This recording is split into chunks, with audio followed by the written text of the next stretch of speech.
eu gostaria de convidar a doutora Mina Ferrari, que é médica endocrinologista, titulada pela SBEM, mestre em Medicina e Saúde Humana e professora do curso de Medicina da Escola Baiana de Medicina e Saúde Pública.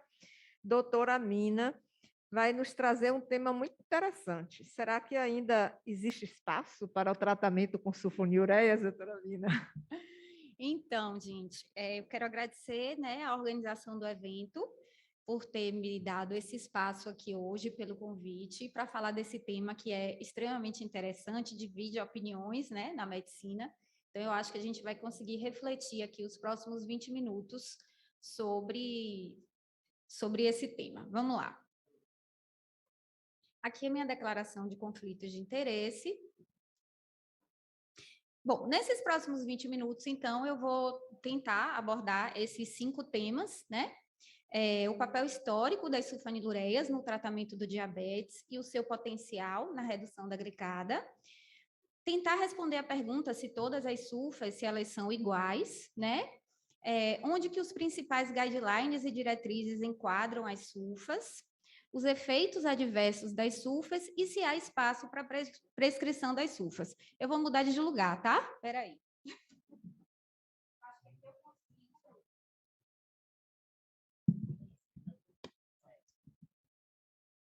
Pronto, daqui eu consigo enxergar melhor, fica mais fácil. Então, vamos lá. Começando no papel histórico da sulfa, né? Então, assim, a sulfa, ela foi a primeira droga oral para tratar o diabetes tipo 2. A sulfonilureia, ela é mais antiga do que a metformina. E nesses últimos 15 a 20 anos, a gente viu e assistiu a um boom de surgimento de novas medicações para tratar o diabetes. Então, a gente tem aqui, nos últimos 15, 20 anos, né, surgimento de glitazonas, agonistas do GLP-1, inibidores de DPP-4, inibidores de SGLT2, e nessa fase a sulfa perdeu muito espaço prescritivo. Mas a gente precisa lembrar que a sulfa ela é considerada uma droga de grande eficácia, né? Ela tem um potencial de redução de glicada de 1,5 a 2, que a gente, quando compara com outras drogas, a gente vê o quanto isso é importante e significativo. A gente tem vários estudos grandes da endocrinologia, famosos estudos que são feitos com sulfa e que podem mostrar isso a gente. Então, o KPDS com a glibenclamida que a gente tem hoje ainda, o Advance com a gliclazida, o Adopt com a glibenclamida e o VADT com a glimepirida. E hoje a gente tem, para prescrição, 3 sulfonilureias disponíveis. A gente tem a gliclazida, a glimepirida e a glibenclamida. E o mecanismo hipoglicemiante das sulfonilureias, de um modo geral, é pela atuação nas células beta. Então, a gente vê aqui embaixo a ação nas células beta, com fechamento do canal de potássio e influxo de cálcio. Na hora que entra cálcio, eu tenho exocitose da insulina. Ok, vamos imaginar agora um paciente coronariopata. Por que eu estou trazendo essa reflexão, né?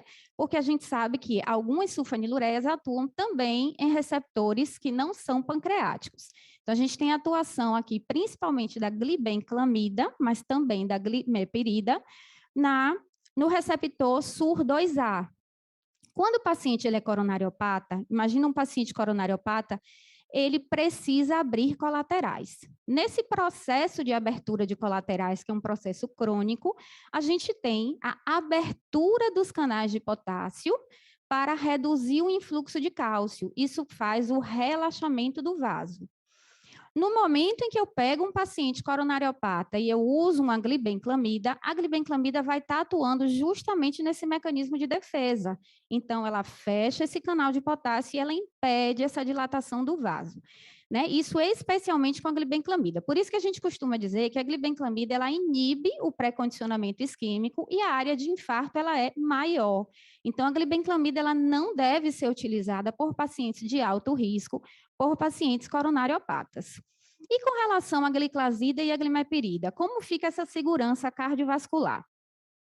Então, eu trouxe para vocês aqui dados do estudo Carolina, que foi um estudo com mais de 6.000 pacientes diabéticos, pacientes de alto risco cardiovascular, com uma média de tempo de diagnóstico de 6 anos e uma média de glicada inicial de 6,5 a 8,5. Então, ele utilizou a lina como inibidor de DPP-4, e a glimepirida.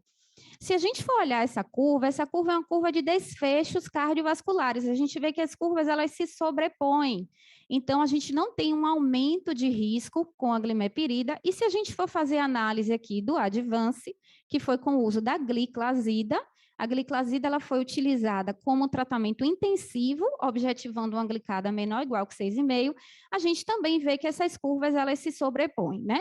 Então, parece mesmo que a gliclazida e a glimepirida, elas têm uma segurança cardiovascular maior, e se a gente for ver a nível de receptor SUR, a gliclazida seria ainda mais segura do ponto de vista do mecanismo de ação da droga, e a glibenclamida, ela tem sido cada vez menos prescrita, e a gente consegue entender por quê.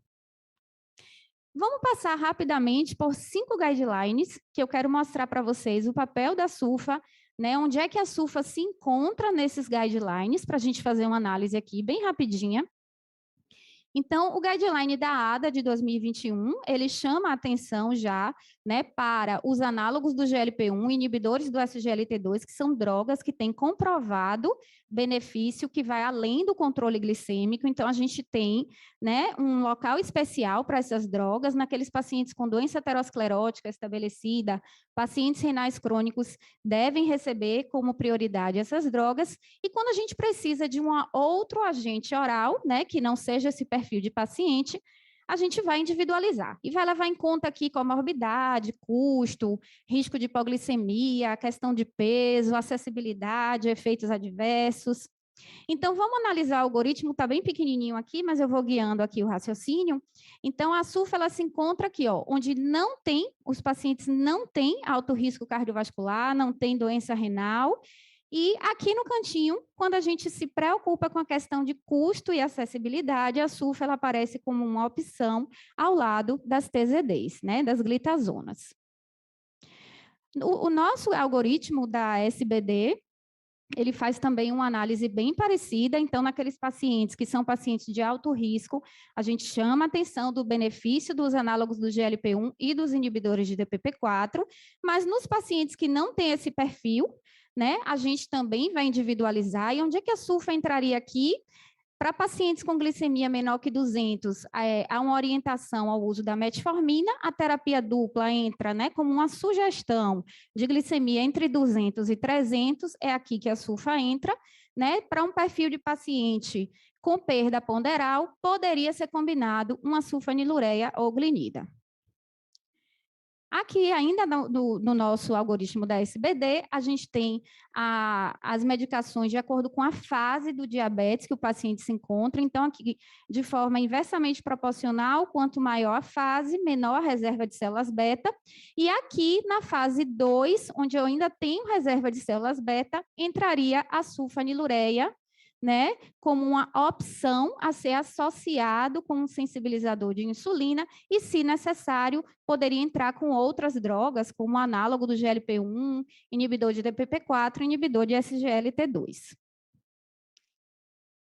O ACE aqui, de 2020, também faz essa referência a essas drogas para os pacientes de alto risco, que chama a atenção essa diferença para esse perfil de paciente de alto risco, com insuficiência cardíaca. Pacientes renais se beneficiam dos inibidores de SGLT2 e dos análogos do GLP-1, mas a SUFA entra como uma possibilidade para os pacientes que não fazem parte desse perfil, inclusive aqui desde o momento inicial.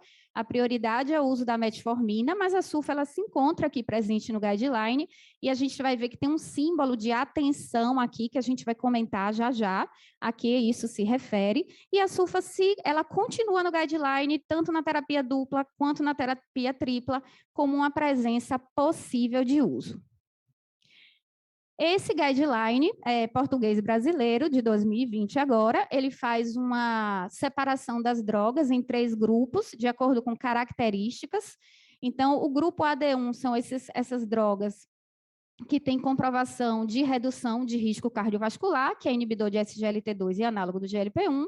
O chamado grupo AD, que são aquelas drogas com comprovada segurança cardiovascular e eficazes no controle glicêmico, onde entra a SUFA aqui, ao lado da glitazona e dos inibidores de DPP-4, e as insulinas, os esquemas com insulina. né? E eu vou, em que local entraria a sulfa? Naqueles pacientes que não têm complicações renais ou cardiovasculares, eu vou dar um zoom aqui, tá? Para a gente ver. Aqueles pacientes com glicada entre 7,5 e 9, eu daria preferência à metformina junto com o AD1, que são as drogas de benefício extraglicêmico, mas entra como alternativa a metformina com glitazona, com sulfanilureia, com inibidor de DPP-4, e quando não são acessíveis o grupo AD1, a gente tem a opção do grupo AD.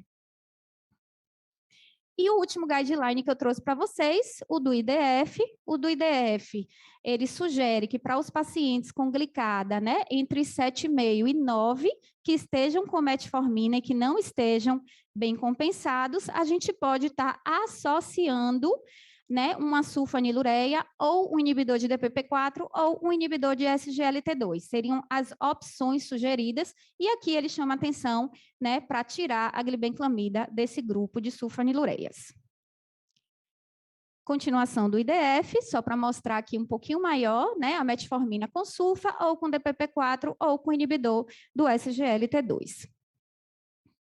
Então, até agora, né, dessas análises de guideline, a gente viu que os pacientes de alto risco cardiovascular e os nefropatas, eles têm benefícios claros com inibidores de SGLT2 e com os análogos do GLP-1, porém, essas drogas são medicações de elevado custo, nem sempre são acessíveis a boa parte da população, e a sulfanilureia entra como uma opção de baixo custo e eficaz para tratamento, já demonstrado em diversos grandes estudos da endocrinologia. A gente viu ali naquele guideline que vem o termo de atenção com a sulfa, né? Por que é atenção? Atenção por conta dos efeitos adversos que fazem parte, inclusive, do próprio mecanismo de ação da sulfa. Então, as sulfas são drogas secretagogas, estimulam a secreção de insulina, que é um hormônio anabólico, logo, o paciente pode ganhar peso. Né? E como ela atua de forma independente da glicose, o paciente pode ter hipoglicemia. Aí a gente se pergunta, ok, ganha peso, mas ganha muito peso? Como é isso? Então, eu trouxe também alguns dados de estudo sobre ganho de peso com sulfanilureia. Aqui o estudo Carolina, que eu me referi anteriormente, a gente vê que ele compara a lina com a glimepirida. Esse é um gráfico de peso. Então, veja que no início, os pacientes com glimepirida, eles ganham peso. Aqui em torno da semana 160, eles chegam ao peso basal, inicial. Eles continuam depois com um pouco de perda de peso. O grupo da lina perde peso desde o início. Agora, a média de diferença é de 1,5 kg. Então, parece que não é tanto assim. O intervalo de confiança vai de 1,8 a 1,3. E aqui no estudo Advance, também com a gliclazida, quando a gente vai comparar a média de peso do grupo intensivo, que foi o que usou a gliclazida, com o grupo padrão, a gente vê uma diferença de menos de 1 kg, 750 gramas, indo aí o intervalo de confiança de 560 gramas a 940 gramas, menos do que 1 kg. Então, em relação ao ganho de peso, parece que o uso a longo prazo não se associa a um ganho excessivo de peso. E com relação à hipoglicemia, também a gente vai fazer análise aqui de alguns estudos. O estudo Carolina, a gente vai ver aqui os hazards, de acordo, cada tabela dessa coluna se refere às hipoglicemias, então qualquer hipoglicemia tem um hazard de 0,28, 23, o hazard para moderada ou severa de 0,18, severa 0,15, quando a gente fala em hipoglicemia grave, isso cai bastante para um hazard ratio de 0,07.